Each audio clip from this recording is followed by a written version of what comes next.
So my question today is, on this Shabbat, why? Why is it that,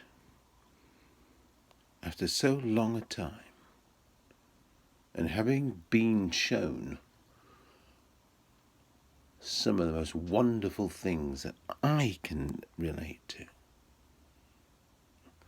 that I am still small-minded and feeling impotent?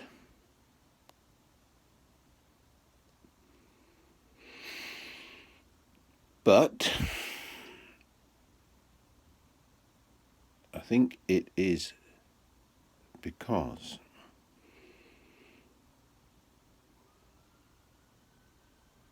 I am a human being, and I have been an arrogant one. And so I am probably impatient at the pace at which things actually occur in reality.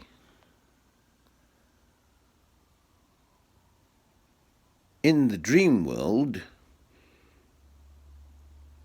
everything goes lickety-split. But in the real world, things take time to develop and build and mature and bear fruit. So, when I was 16, I got a job. I got a job at Littlewoods, which was a department store with a restaurant, and I got a job in the kitchen. And it was a Saturday job, and I was pleased because it meant money in my pocket. I was not one to sit around when there was an opportunity to earn money and learn and make use of what I had learnt at home. So I took on this job, but within 2 weeks I also learnt about the Shabbat. And I had to make a decision, which I don't recall thinking too much about, because I'd only just taken the job on, and also because I was an isolated person, an estranged person.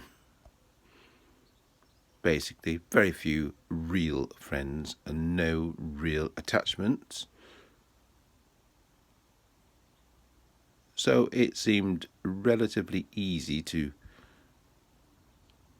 go in and hand in my notice, because I was intending to keep the Sabbath. I do remember the manager saying, "Was I sure?" Because it seemed that they needed me. That felt good, but I probably felt better giving up the job and proving my devotion to Jehovah. Well, so I thought. Which reminds me, I went to a church service, and it was one of those come to Jesus church services. And they got to this altar call part where they say, if you believe that the Lord is calling you, come down to the front. And if you believe that Jesus is the Lord, come down to the front.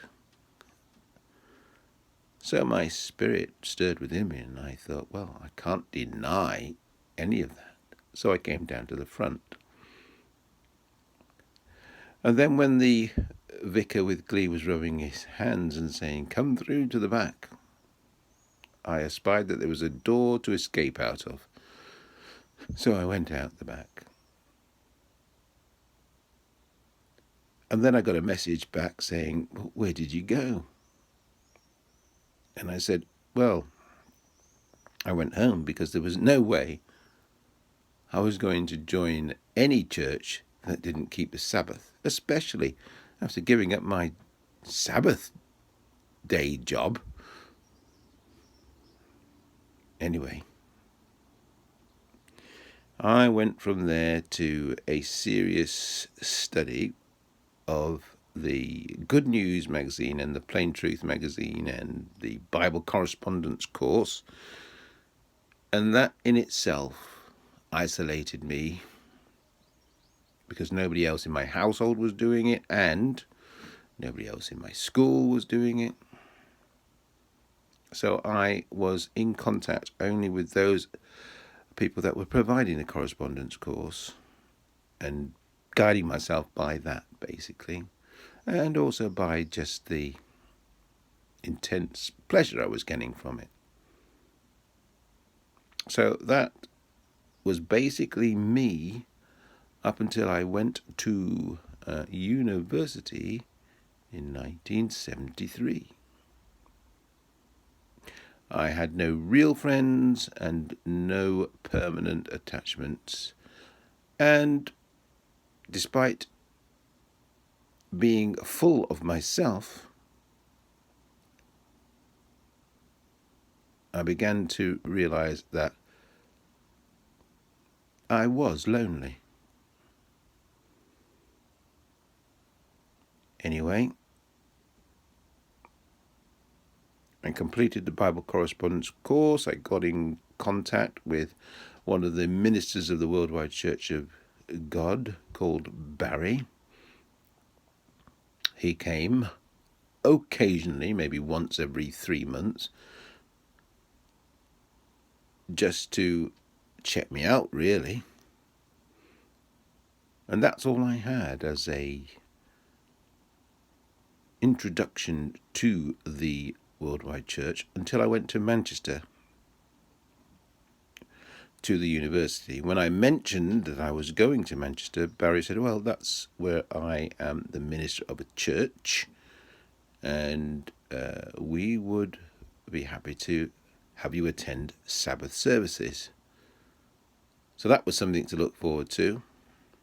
And prior to attending Sabbath services in Manchester, I remember going down to Bricket Wood to attend the Ambassador College campus there for the first Passover of that year, I think in 1973.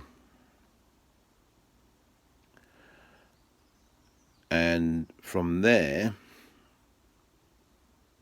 travelling by train, I then started to attend the different festivals in fellowship with the members of the Worldwide Church of God, but also as a student of Manchester University. I went to Manchester University to study mathematics, but really it was to study the Old Testament, interlinear Greek and Hebrew, and to understand how to use these biblical tools in order to study the King James Version, which I eventually rejected and picked up the New World Translation and was overjoyed at the way that they had translated the Hebrew texts, and that became my study Bible, and still is to this day. Well, what are my adventures from then? Because obviously I was studying Hebrew and Greek and not much mathematics, and I was also learning how to fellowship with other people who had come into the church via the plain truth, via the good news, the correspondence course, and also via contact with one of the local ministers. I remember also meeting up with an elderly gentleman who was going to be a kind of mentor in Manchester, and I also met up when I came back to stay at home during the holidays with an elderly gentleman in Lincolnshire who was a very good mentor, a very good friend. In any case, that's all for now, and I'll look to see where we go from there.